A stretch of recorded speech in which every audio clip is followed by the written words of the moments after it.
What is a 360-degree angle called? Hello everyone! Today we are going to explore a fascinating concept in the field of geometry, the 360-degree angle, also referred to as a full circle or complete rotation.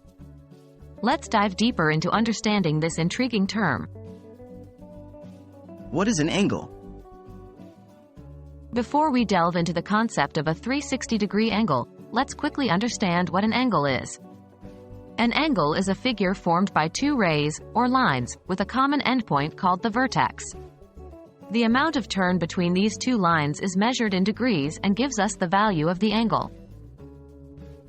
What is a 360-degree angle?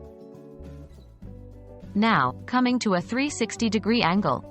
As the name suggests, it is an angle that makes a complete rotation around a point, or in other words, forms a complete circle. Think about the hands of a clock. When the minute hand moves from a specific number and returns back to the same number, it has completed a 360-degree angle. Why 360 degrees? You might wonder, why is a full rotation called a 360-degree angle? The answer lies in ancient history. It's believed that the Sumerians, who were among the first to develop a system of writing, chose 360 because it has so many factors.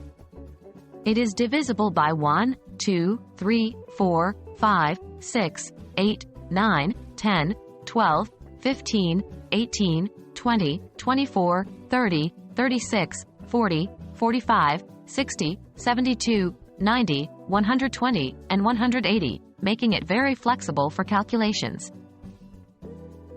So, there you have it.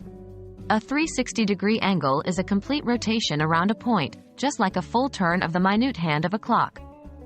Whether you're studying geometry, working on a DIY project, or just curious about the world, understanding the concept of a 360-degree angle or a complete rotation can be extremely useful.